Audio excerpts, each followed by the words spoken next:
Aloha, friends and neighbors. Rollin Frost here, Kona astrologer, living in the big island of Hawaii. Lucky I live here. We're going to look at the sky mirror and see what's coming up for you this last week of July. And it promises to be a very interesting week. Wow, a lot of stuff is happening. Let's see. Let's take a look at the pattern here, okay? Okay, the sky mirror is a natural chart, Aries rising here, Aries, Taurus, Gemini. And this is where the planets are. And what we've got here is Saturn stationing and going forward. And you know, when Saturn stations, boy, it can get tough. Saturn is a grim reaper. Things fall on people. It also is Scrooge, you know. And the other character here is Uranus. Now Uranus is stationing at 17 Aries 31. It's going retrograde. Saturn is stationing at 1638 and going forward. So Saturn's not going to come back here again. But let's say Saturn is the guys in the suits and ties, and they're going to make a law prohibiting all homeless people from being in any city or business area. They're just going to screw, or they're going to do some environmental trip. The trick is Uranus comes back here again. Uranus is going to go back, go forward, and come back and stop here again at 16.5 degrees in December of 2015, and he'll have the last word. But right now, Saturn is out to screw Uranus really bad.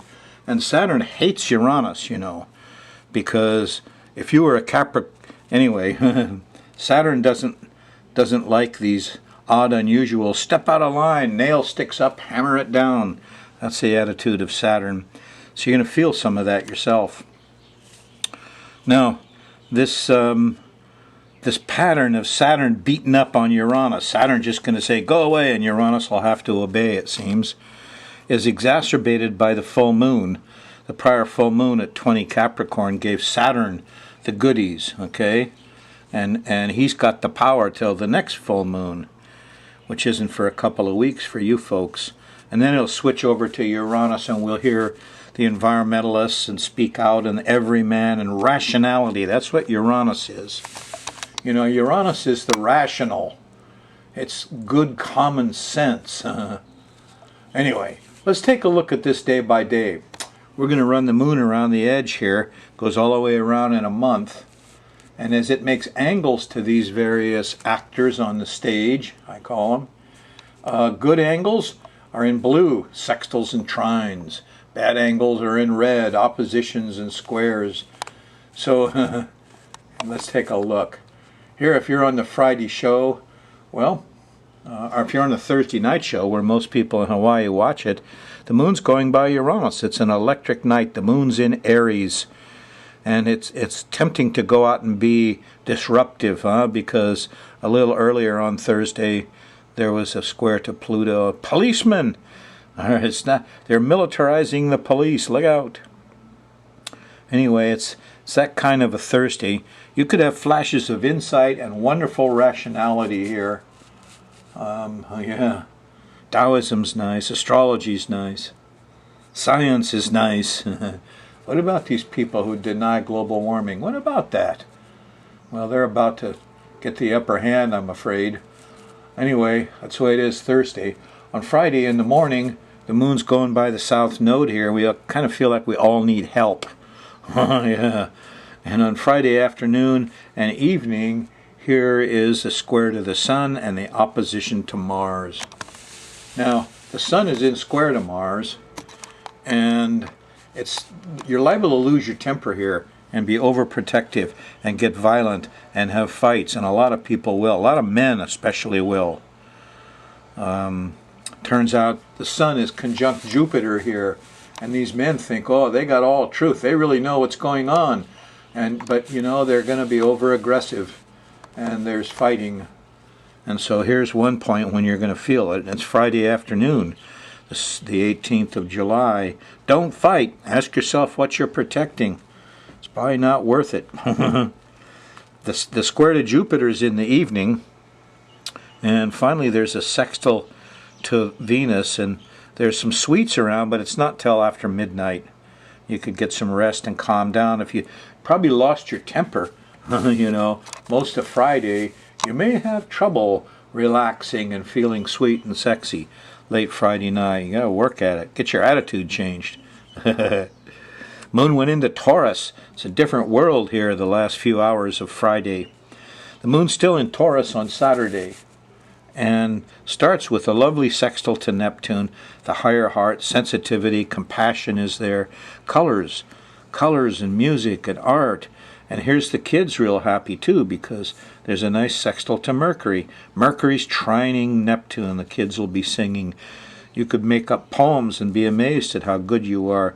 So Saturday's kind of a delightful time with the moon in Taurus. It continues through Saturday afternoon and evening with a trine to Pluto, and we feel really powerful. Yeah, things are going our way.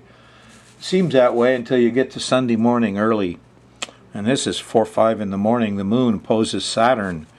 And what is this? Judge not, lest ye be judged.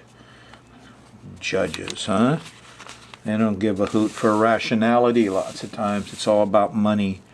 So you'll be ticked off at what you see in the news here Sunday morning about these people. It's guys in suits and black gowns of the judge and the black suits and ties of the politicians and the bankers and all those people. Ugh. So it feels that way through most of Sunday. You get towards the afternoon and evening, though, it starts to set up with the sextile to the sun and a sextile to Jupiter, which is really Monday morning. And you feel optimistic again. You get over the blues. You get the blues early Sunday morning. Monday morning is different. You kind of get a little manic, overdoing it. You know what manic depressive is? Manic is Jupiter laughing too much, being too optimistic. Saturn is depression. So the manic depressive is there for you. Be depressed Sunday morning, manic Monday morning, and confused Monday night, because here's the square to Neptune. I lost it. I don't know where I was going. Gosh, moon's in Gemini. It's all too busy. Got foggy.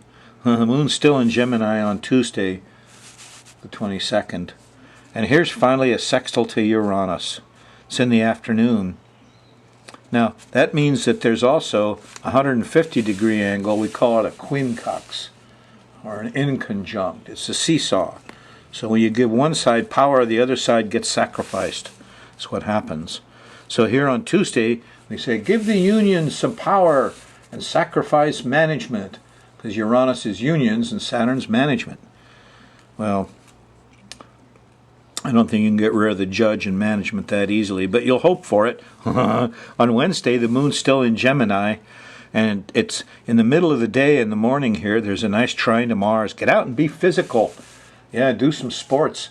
Go trim the trees, do something, fix something, be a hero, because if you do, there's sweets here. There's Venus. And you'll see Venus Wednesday night. She'll reward you, heroes, for doing all that work. Mars and Venus, Romeo and Juliet. Venus has Neptune there in trine, too, about this time, early Thursday morning around breakfast. There's music and art, and there's a dreamy quality.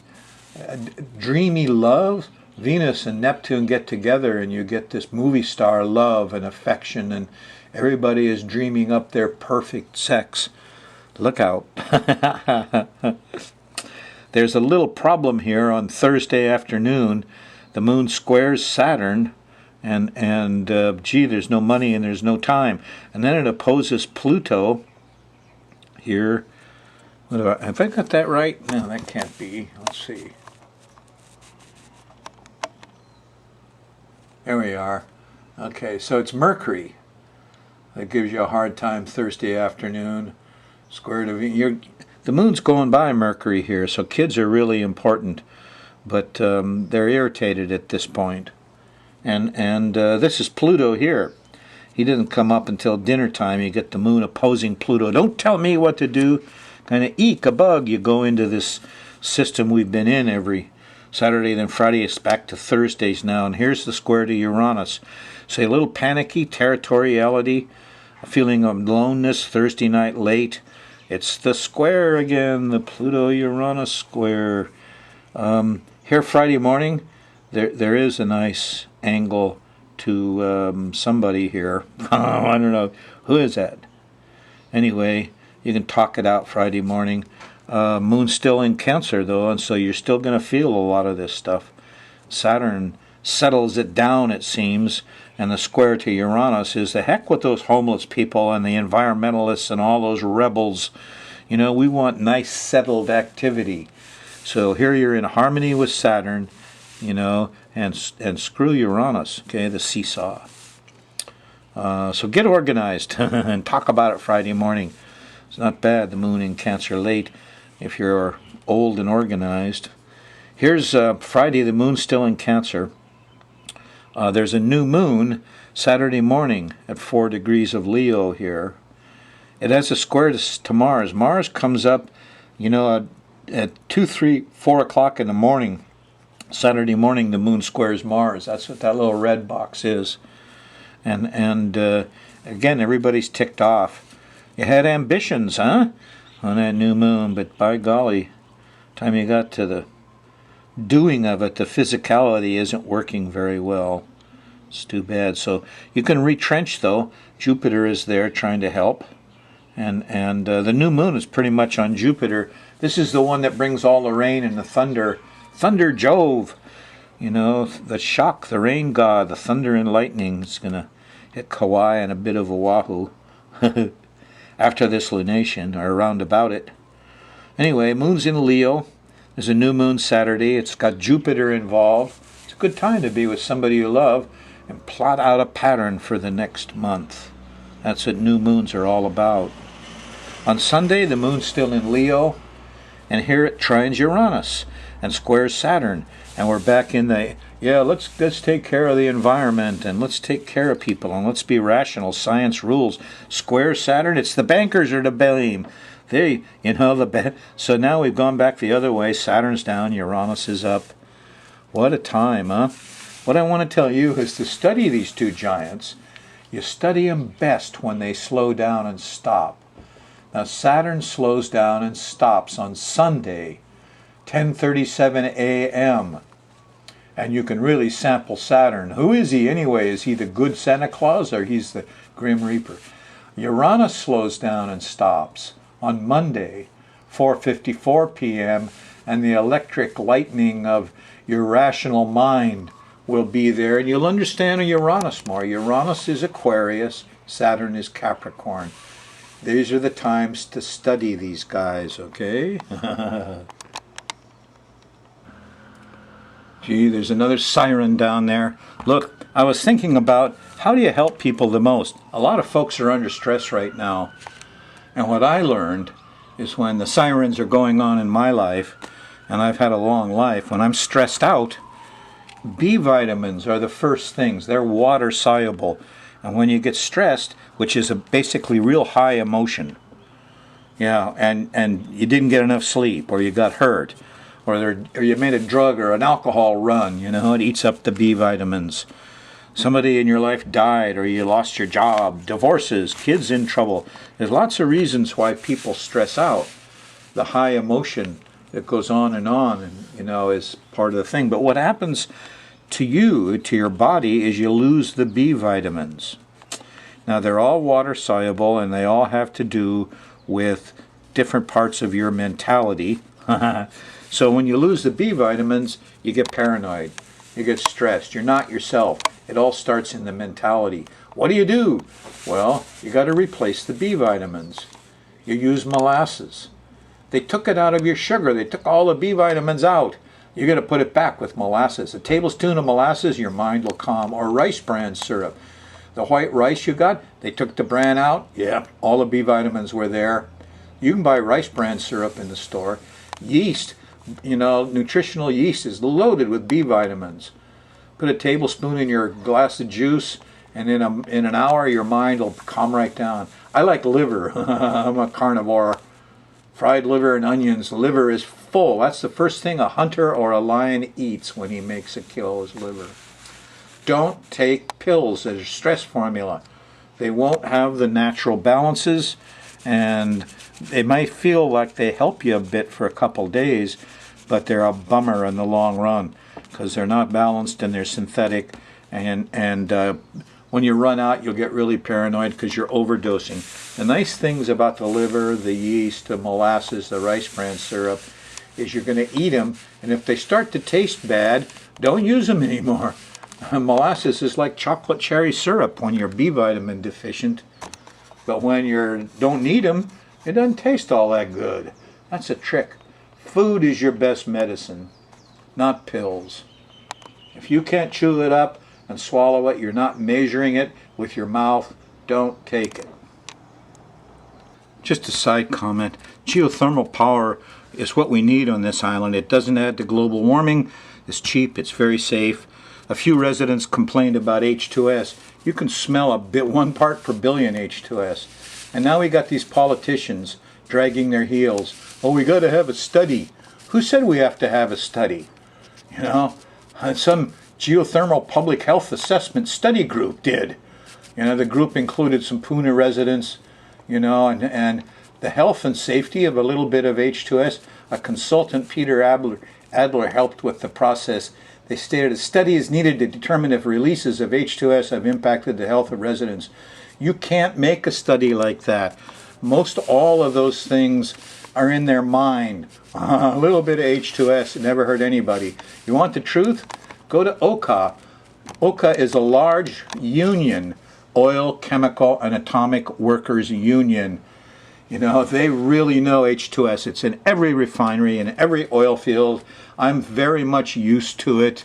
So, you know, when I see this, looks like delay, and I'm probably going to make this guy Adler some money, the whole thing. Make a study? Geez, fellas, it's been done 100 times.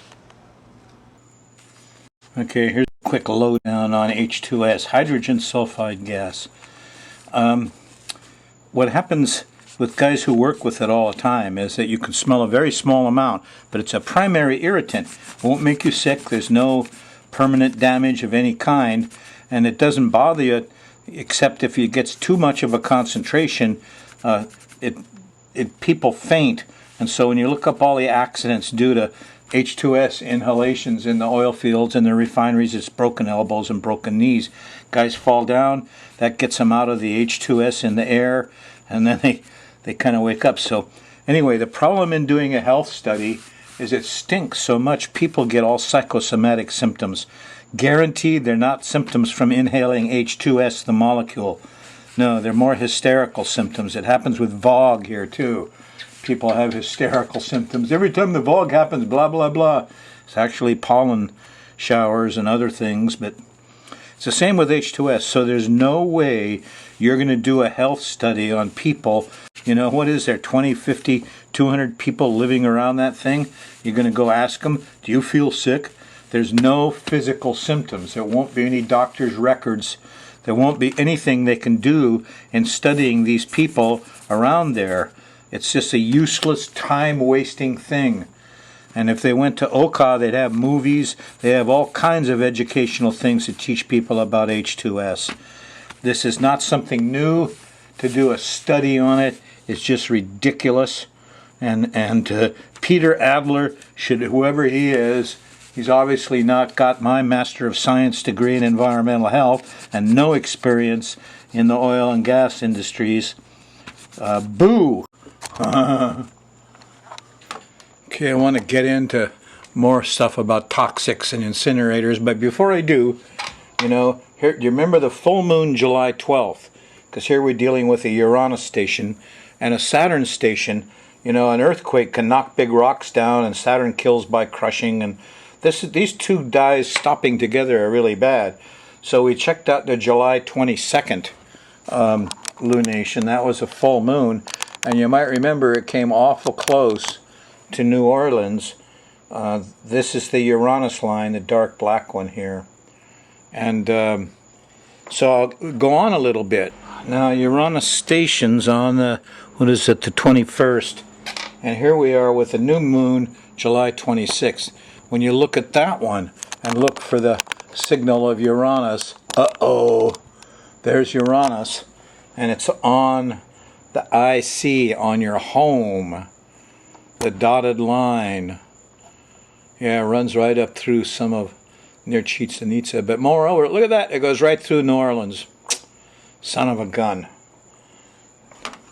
Wow. Okay, this is July 26th. We got big shakeup. Looks like a hurricane time for New Orleans again. Okay, here's the chart for New Orleans on the July 26th new moon. And look at Uranus. It's right there on the IC, right there on the home. Chaos in the home. Oh boy, this is a difficult time. So I decided to look downstream. I did some charts for New Orleans. Here's the first quarter moon on August 3rd. Is there damage? Well, here's the moon squaring the rising sign. It's not so hot. And the sun opposing the rising sign. People aren't comfortable. Stuff's happening. Here's the full moon August 10th, 2 weeks after it. The moon's at the bottom of the chart. Uh-oh. So they're all concerned about their home here in New Orleans. And Saturn's on the rising sign, squaring the moon and squaring the sun up on top. And it looks like they're having kind of a tough time. So I see downstream damage, huh? Here's the August 17th three-quarter moon. And still looks like some water problems. Neptune's opposing.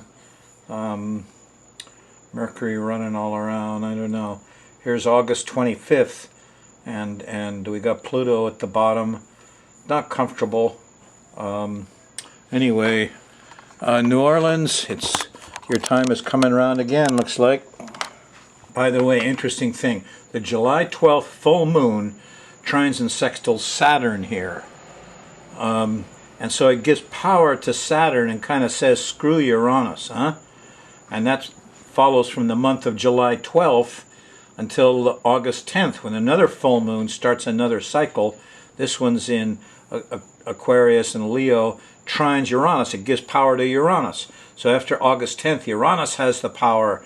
The month before August 10th, Saturn has the power. I don't like either one of them right now. Okay, I got more to say about this public health disaster they call a power plant to burn trash and get electricity and make money. Oh boy. I want to discuss just one of the possible nasty things. All the metals, let's put them aside, the asbestos, all that, all kind of... I want to talk about VC gas, vinyl chloride gas, for a minute here. I found out about this in the 70s. I joined OSHA. I had an office down in the Gold Bond building, and we were doing inspections. I inspected hundreds of businesses and things. While I was there, a thing came across my desk about VC gas.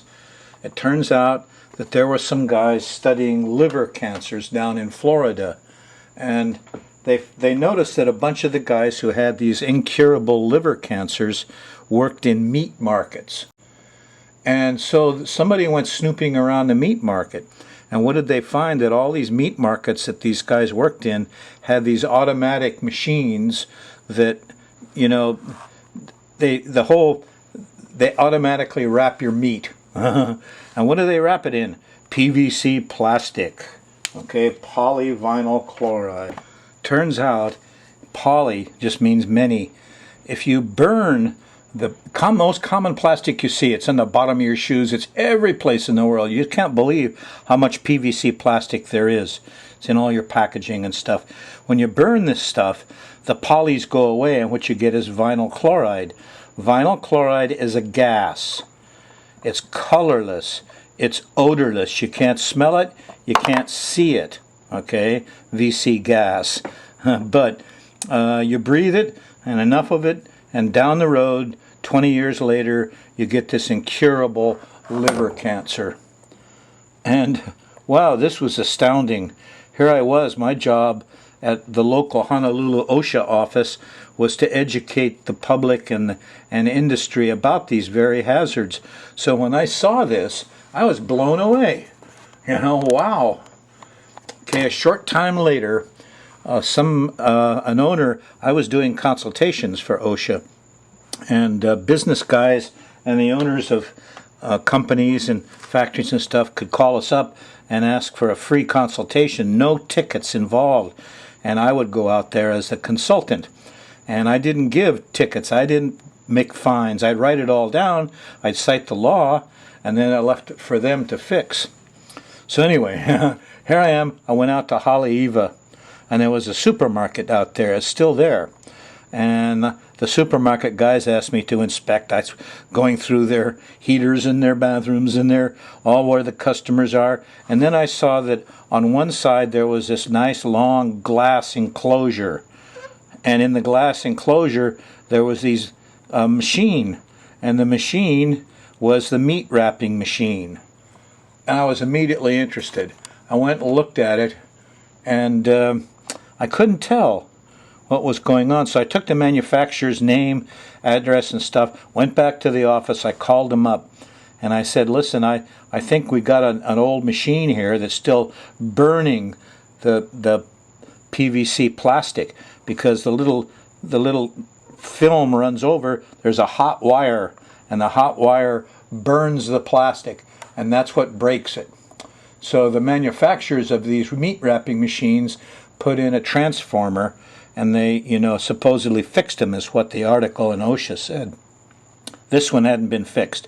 The manufacturer freaked out. Don't let anybody use it. Don't do anything. Right away, they sent a man out with a transformer. They replaced this wire. They put in a lower voltage one that melted the PVC plastic and didn't burn it. And those employees that worked at Haleiwa supermarket escaped liver cancer because a young Mr. Frost noticed this article and got into it, and then made an inspection, by golly, and found this dastardly machine that did it. So that's the story of vinyl chloride gas. A lot of it will be burned. Where's it going to go? Yeah, along with other things like metals and arsenic and to lead and cadmium and 8-valent chromium, and they can't destroy metals when you burn them. Most stuff is not destroyed when you burn it, just because then small particles goes up in the air, shoom, and comes down where?